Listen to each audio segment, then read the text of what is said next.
श्रद्धेय महानुभावों, व्याकरण के अंदर कर्म प्रवचनीय संज्ञा होने के बाद द्वितीया विभक्ति की बात आ रही थी। कर्म प्रवचनीया से जिसकी कर्म प्रवचनीय संज्ञा हो जाती है, कर्म प्रवचनीय युक्ति द्वितीया। कर्म प्रवचन से जुड़ने पर इस अर्थ में द्वितीया विभक्ति होती है। इसी प्रसंग में साकलस्य संहिताम अनुप्रावर्षत, संहिता का पाठ हुआ, साकल संहिता का, और अनुप्रावर्षत वर्षा हुई। तो यहाँ अनुर्लक्षणे से अनु की लक्षण अर्थ की बात आई, और लक्षण में लक्षण क्या हुआ? संहिता का पाठ, और संहिता के पाठ होने से क्या हुआ? वर्षा का होना। तो अनु के योग में संहिता शब्द में कर्म प्रवचनीय संज्ञा होने से द्वितीया विभक्ति होकर संहिताम की उत्पत्ति हो गई। इसी प्रसंग में हम लोग आगे चर्चा कर रहे हैं कर्म प्रवचनीय युक्ति द्वितीया। अब यदि अनुर्लक्षणे से लक्षण के द्योतित होने पर द्वितीया की बात हो रही है, तो इसी कर्म प्रवचनीय के अधिकार में तृतीयार्थे सूत्र है। तृतीयाया अर्थ तृतीयार्थ तस्मिन् तृतीयार्थ, तृतीया के अर्थ में यदि कोई वाक्य है और उस वाक्य से तृतीया का अर्थ निकल रहा है, तो वहाँ भी कर्म प्रवचनीय संज्ञा, और कर्म प्रवचनीय संज्ञा होने से द्वितीया विभक्ति की बात कही जा रही है। पर्वतम अन्वावसित सेना, अनु अवसिता सेना, सेना बस गई पर्वत के नजदीक। तो यहाँ पर्वत शब्द तृतीया के अर्थ में पर्वत से युक्त हो गई सेना। तो तृतीया के अर्थ में होने के बाद भी यहाँ पर कर्म प्रवचनीय संज्ञा होने से पर्वत में तृतीया न होकर द्वितीया होकर पर्वतम की बात आ गई। पर्वतम अन्वावसिता सेना। इसी प्रकार अनुर्लक्षण से लक्षण द्योतित होने में कि संहिता के कारण वर्षा हुई, तो कारण हेतु है, और हेतु के अर्थ में तृतीया होनी चाहिए हेतु सूत्र से, लेकिन महाभाष्य की व्यवस्था के अनुसार यहाँ तृतीया को रोकने के लिए कर्म प्रवचनीय संज्ञा होकर और द्वितीया की बात हो गई।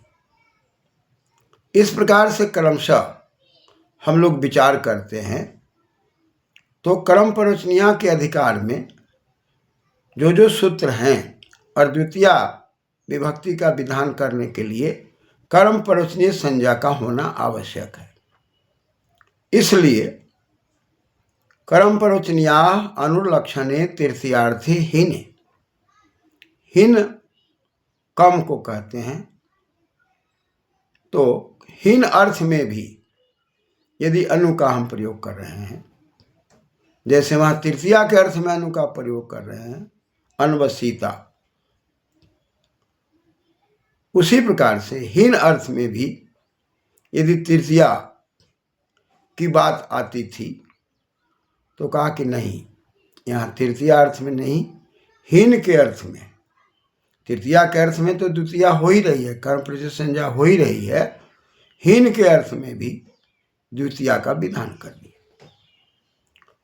अनुसाकटायनं वैयाकरणा, जितने वैयाकरण हैं साकटायन से कम है। तो यहाँ अनुसाकटायनम में द्वितीया कर दी गई हीन अर्थ के कारण, सभी वैयाकरण छोटे हैं। तो ऐसी परिस्थिति में अनु के संयोग से साकटायन में कर्म प्रवचनीय युक्ति द्वितीया से द्वितीया हो गई। इसी प्रसंग में आगे हम लोग विचार करेंगे। यस्मादधिकं यस्य चेश्वर वचनं तत्र सप्तमी। यहाँ यस्मात् शब्द है और यस्मात् में मूल शब्द यद है और ngसिंगयो स्मात् अस्मिनौ से प्रातिपदिक यद के होने के कारण यहाँ पर अस्मात् प्रत्यय लग गया है। तेदादि नाम से दकार को अ होकर और अतो गुने से पर रूप होकर के य और अस्मात् होकर के यस्मात् शब्द बन गया। यदस्मात् यस्मात्, दकार का अ होना, अ को फिर पर रूप होकर के यस्मात् बन गया। यानी कि जिससे, यद का अर्थ जो होता है। यस्मात् अधिकम, अधिकम में अधि है कम प्रत्यय, अधिक हो, ज्यादा हो। यस्य च, फिर यस्य है, ngसिंगयो स्मात् अस्मिनौ से ngस को स्या होकर यस्य शब्द बना हुआ है।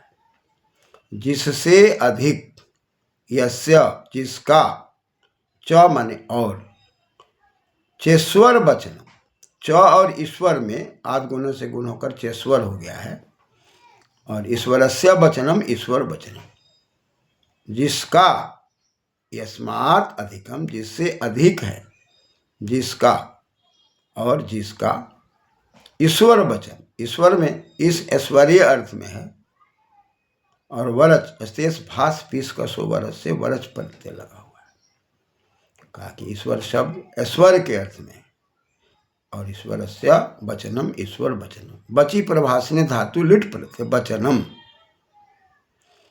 तो जिससे जिसका अधिक, यस्मात् जिससे, यस्य जिसका, च ईश्वर वचन, यस्मात् अधिकम यस्य च ईश्वर वचनम, जिससे अधिक जिसका ईश्वर वचन का समर्थ है। तत्र, जिससे है अधिक, यानी कि जो वहाँ पर पंचमी का निर्देश हो रहा है उससे सामर्थ्य है। उस पंचमी में, तत्र माने वहाँ, तत्र में तत् है, सप्तम्यास तरल से तरल प्रत्यय के तत्र, उस पंचमी के निर्देशन के कारण सप्तमी भक्ति की बात कही जा रही है। सप्तमी में सब समवाय अर्थ में है और उसके अंदर प्रत्यय होकर के शब्द बना हुआ है सप्तन। तो इस सप्तन में हम देख रहे हैं कि तुट आगम है, सप है, तुट है और अन है, सप्तन। अब इस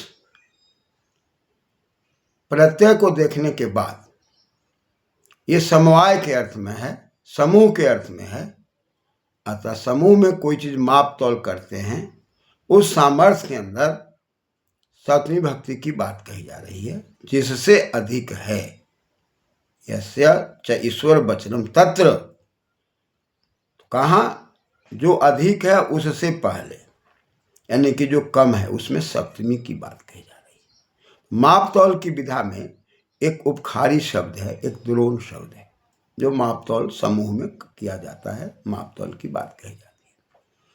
तो वहां पर उपोधिके च सूत्र से अधिक के अर्थ में उप के प्रयोग होने से, उससे अधिक के अर्थ में जिसमें ये प्रयोग होगा उससे अधिक के प्रयोग होने से, जहां कम है उसमें सप्तमी की बात हो रही है। उपखारी शब्द में सप्तमी लगाकर उपखार्यां द्रोण, उपखारी से द्रोण अधिक है, जिससे अधिक है, जिससे सामर्थ्य अधिक है उसमें सप्तमी की बात हो रही है। उपखारी से द्रोण ज्यादा है तो उपखारी में सप्तमी करके उपखारी से सप्तमी में उपखार्याम बना हुआ। इसी प्रकार हम आगे विवेचन करें तो एक शब्द है उपोधिकेच, अधिक अर्थ में, और ईश्वर सामर्थ्य अर्थ में।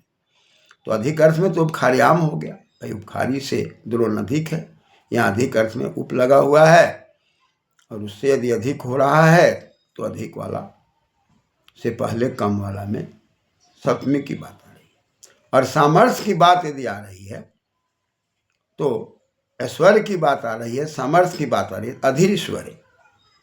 ईश्वर यहाँ सामर्थ्य के अर्थ में है, तो इससे कर्म परोसनीय संज्ञा, जैसे उपोधि के च से कर्म परोसनीय संज्ञा होकर यस्माधिकं यस्नच ईश्वर वचनम तत्र सप्तमी, जिससे अधिक है और ईश्वर वचन है और कर्म परोसनीय संज्ञक है, तो वहाँ सप्तमी की बात आ गई।